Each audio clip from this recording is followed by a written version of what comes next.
Hey everyone, thanks for watching. We're going to flip the script in this particular show, and we're actually going to have the guest, in this case Bill Allen, interview me, which is going to be a lot of fun. So Bill, welcome back to the show. How are you? I'm doing well. How are you doing? I'm doing very well. You know it's a live session when you hear my phone ring right when I start recording.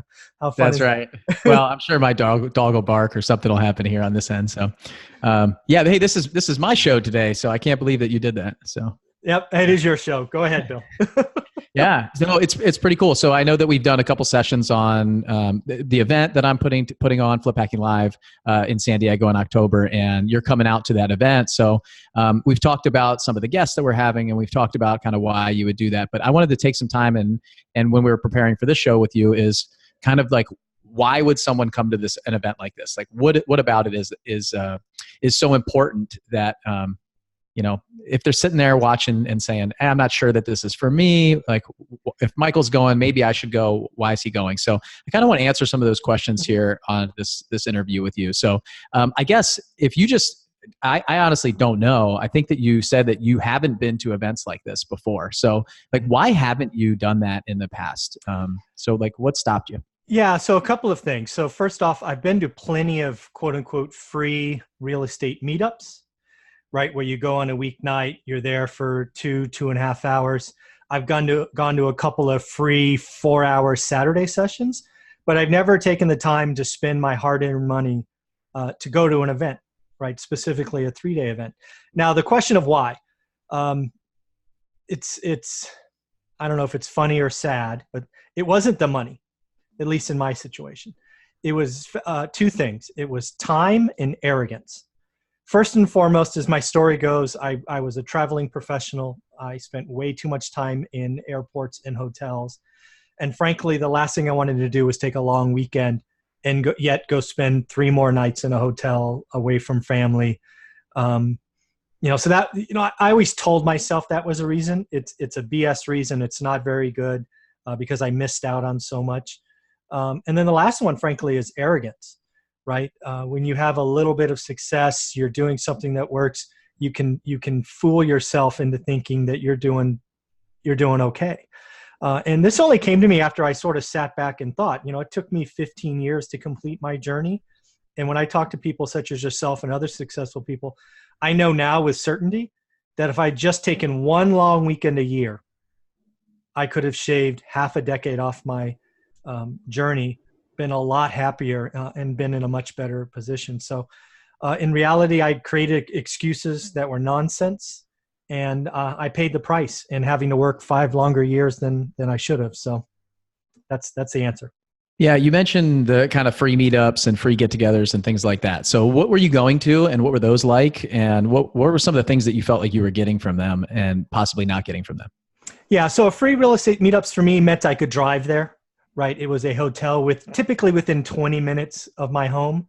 So it allowed me to scratch my itch of meeting additional people. So that was really what I got out of it. They often turn into some kind of pitch fest, right? They bring in an outside speaker, they speak for 30 minutes on a topic, and then they sell something.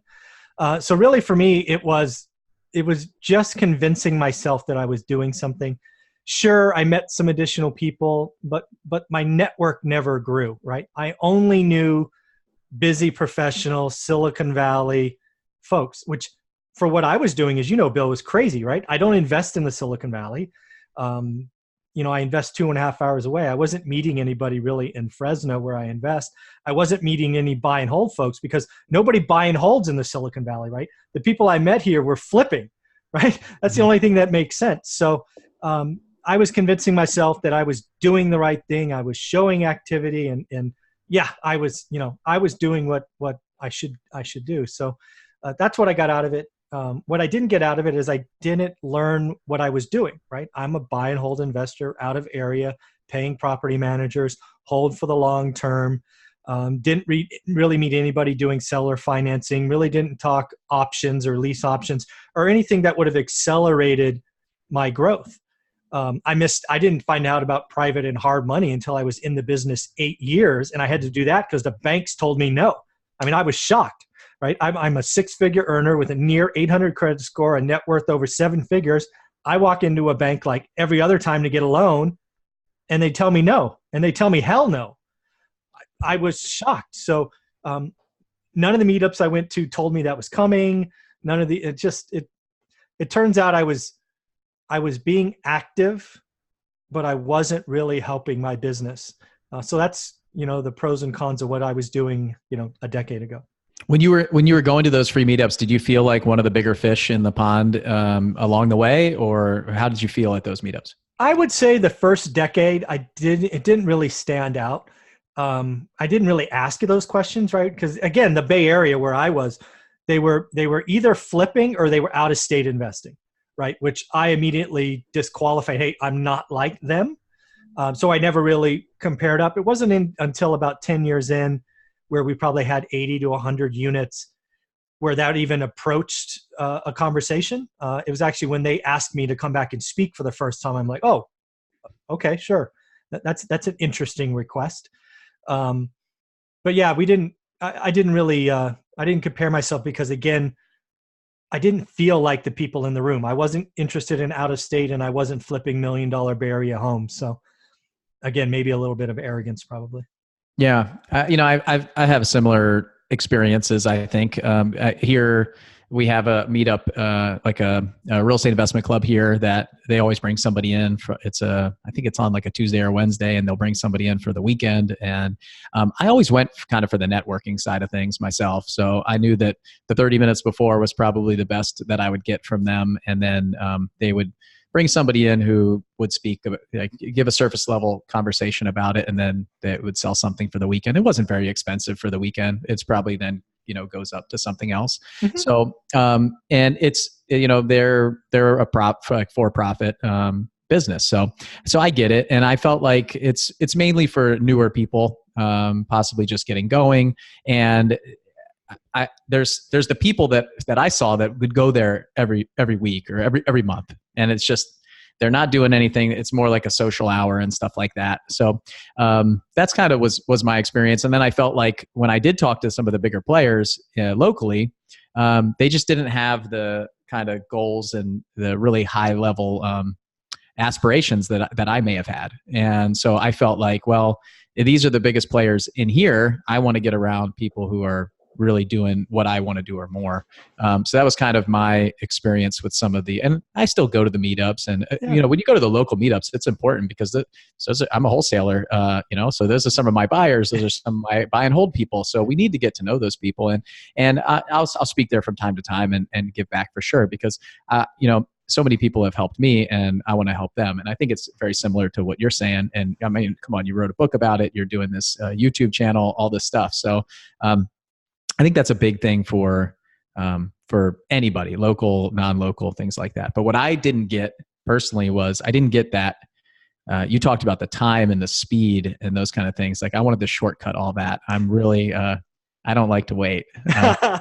So by getting around people that are doing a lot, I had the ability to kind of shortcut that. And I think that's hopefully what we're going to bring at this event is bring the people who have shortcutted it and share, not give the surface level talk and conversation, but actually give what's needed.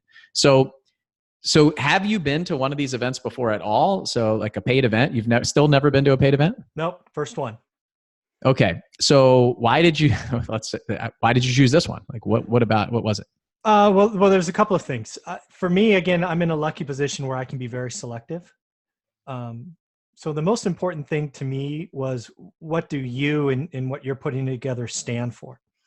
And what I mean by that is not only the goals and everything you've just went through, but it's the extras that you don't really talk about. I think we hit it really short at the last talk we had.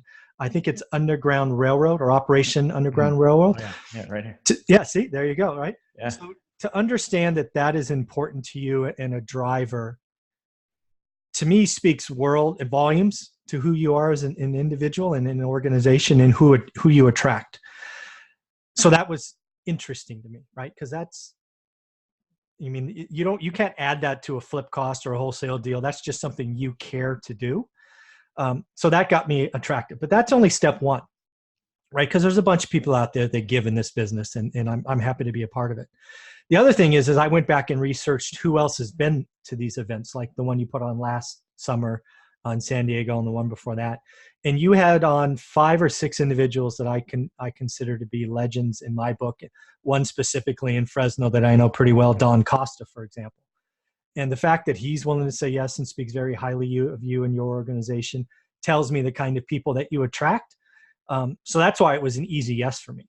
And then the last one is, yeah, I'd love to shortcut things. I'd love to see what's bigger. Shoot, I have time now. I'd love to see what's option. And I got so many other things that are possible. But again, it all starts with who's this individual at its core? What kind of drives him or her?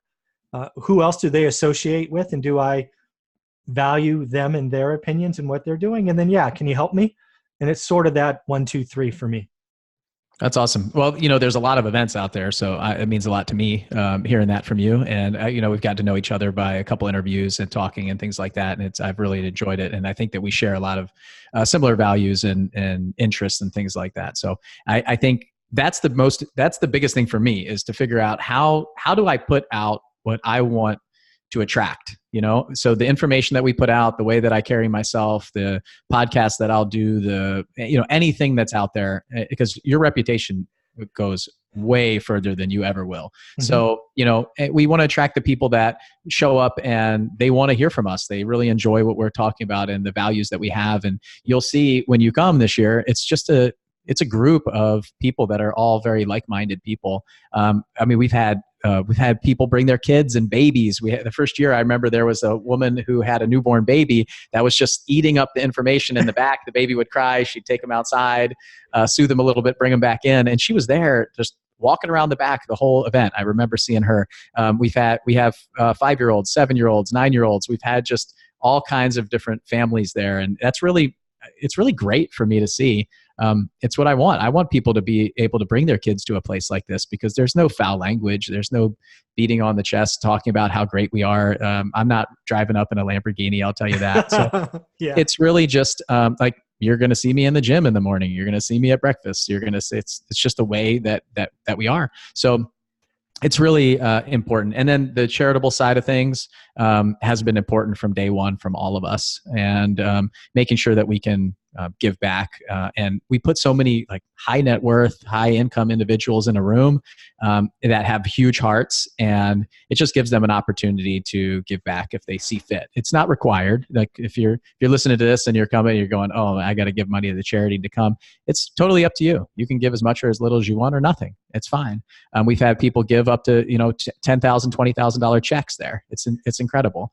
And Operation Underground Railroad is really important to me. It's something that came into my life at the right time, and it's just incredible what they're doing. So I really love to have the ability to put something like this together, and that's one of the big passions that I have of why we do it, is how many people can I get in this room so that we can figure out, like, how can I double the amount of giving that we did last year? It's going to be hard to do this year, because we gave $150,000 last year. Nice. So it's really incredible that to just have the honor to hand a check to an organization like that I know is going to do some great things with it. So, so you're a buy and hold investor, and we are pretty much a flipping and wholesaling community.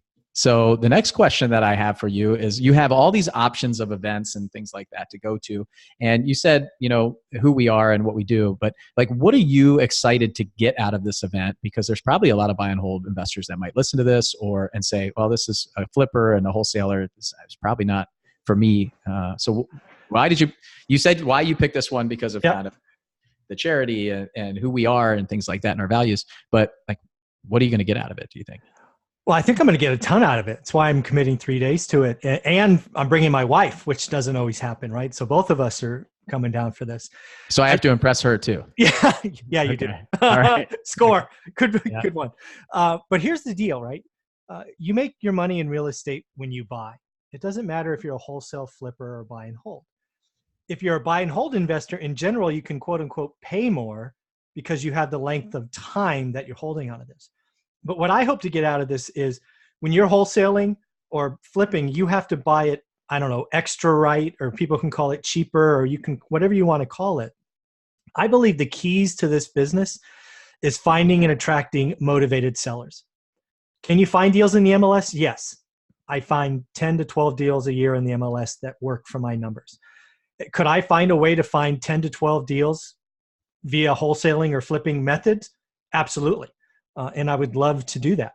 So I'm coming to this business realizing that I'm looking for top of funnel, right? What are things happening at the top of funnel if I did at a small scale, or heck, if I partnered with a wholesaler and maybe split marketing costs or something like that, where I got first right of refusal, it could be interesting.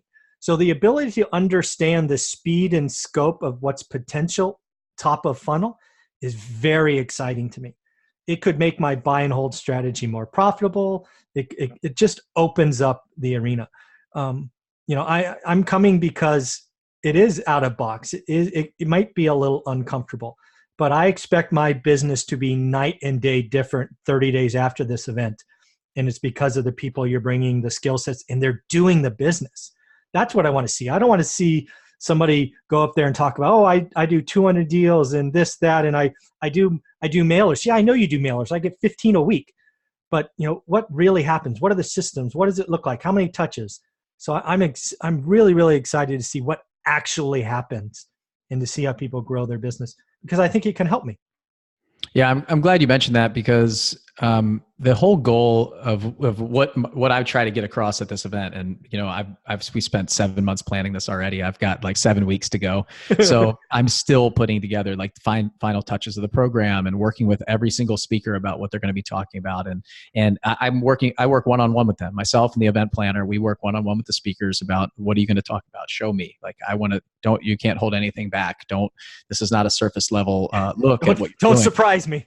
Yeah, exactly. Yeah, I've been surprised in the past, so I'm definitely getting more detailed about that. Is what are you going to be talking about? Let me see the presentation. We'll work through it. Let's make sure that it's on point and you go deep enough for what the people in the audience need, and really listening to the marketplace and say, what do the people need right now? And I really do think it's a lot of marketing, like you talked about. I mean, we're going to spend a whole day on it at least. So for that, it is about going deep into that marketing. Is show us exactly what you're doing, not just, hey, I do this, I get 6 or 7 extra deals and move on. One point is that cold calling is very popular right now, and we have somebody in our group who's just absolutely killing it cold calling, and they've been sharing inside the group about it, and I've been working with them and said, look, hey, I really want you to bring this to this event. Are you ready to share it to 600, 700, 800 people, however many people are going to show up? Are you ready to share that? And they said, yeah, we are. And they need to be able to walk away and implement your system in their business if they wanted to. Yeah. And you've got that system. We're just going to hit you with 20 of those different things, and then you can pick and choose. Yep. What you want to do. And maybe there is a channel there that excites you. And I know we have lots of different people in the audience. We have different businesses. We have different skill sets. We have different backgrounds. So for each and every one of them, they're going to enjoy something that you're going to go, it's not really for me. And somebody else is going to say, oh, that's exactly what I need to do. So people who have time, people who don't have time, people who have money, people who don't have money. And I think all of our marketing channels are around that. Like, there's a little quadrant to decide where you should spend your time marketing and looking for deals. So I think that's a great answer. I think that we have, I really feel like the second half of it is just running a business. Like, we are running businesses with people, with other businesses, with systems and process and procedures and things like that. So really digging into that and say, how do you know that your business is healthy or unhealthy? Like, really looking at those performance indicators and and seeing it before it becomes unhealthy. Like, what are the lead indicators versus the lag stuff? And I'm really excited to get into the systems in the business of this, because when you're a full-time employee doing 80 hours a week or whatever it was, and growing a buy and hold portfolio, which might be 3 purchases a year, right? And you're paying somebody else to do the property management, and your wife is doing the books, you're really not running a business, right? You have a portfolio of assets that you occasionally need to manage. Now I have the freedom of time and the availability. If I can figure out the top of funnel with all the marketing and options, pick and choose what I want, we can see what my business looks like 30 days. I really expect my business to be night and day different 30 days after, because I'll take what I want and what fits. I'll partner and market with other people who want to do it. And I'm going to be very, very thankful for this event. I'm positive. So one other thing. So you come to the event, you get I've heard the saying like it's like drinking from a fire hose, right? We say that in the military all the time. You go to flight school and it's just here's all your books and your pubs and just go get to work. And I feel like that at these events a lot of times is it's just a ton of information, especially if it's your first one. Mm-hmm. So what is your plan leaving that event? You said like 30 days. You think that you can start implementing a lot of this stuff. What's your plan to not go too crazy afterwards and start making a ton of changes? Do you have one? Absolutely. So one of the things that I guess we haven't talked about is I ran sales organizations for the last 20 years of my life.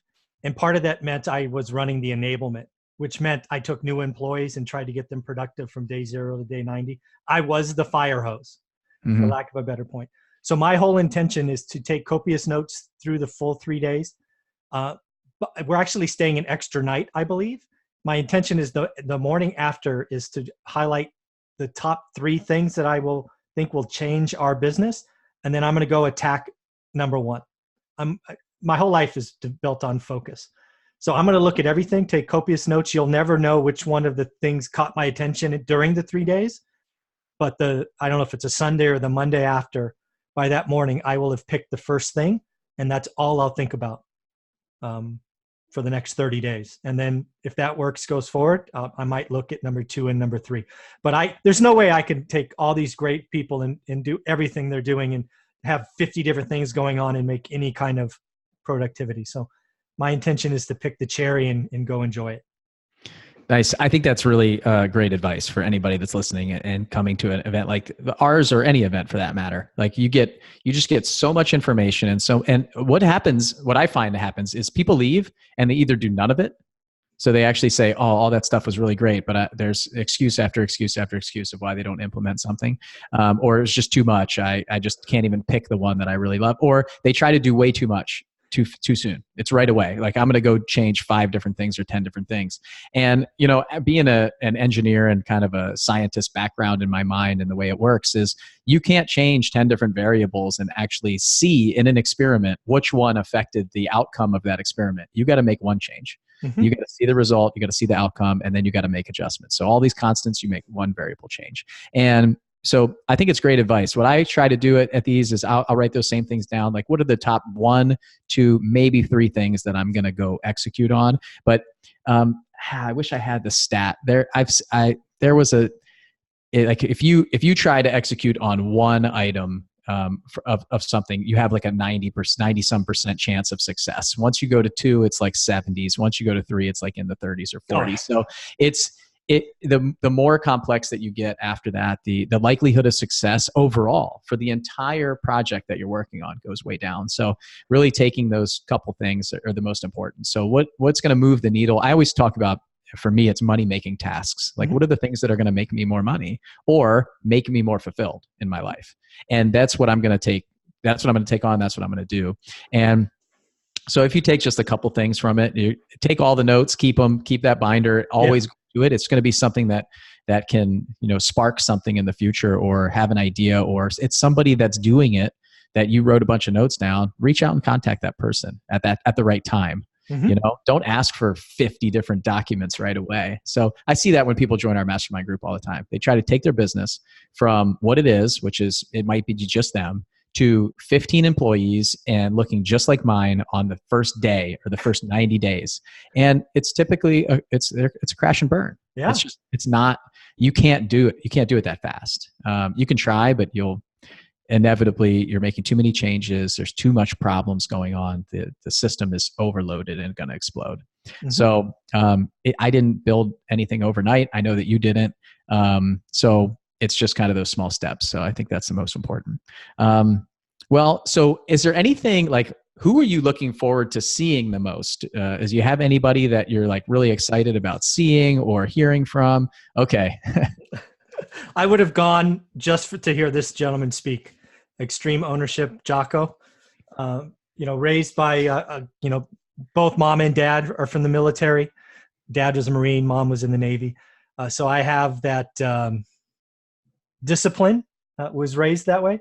So yeah, I'm looking forward to that talk for sure. Extreme Ownership. I was excited to hear that.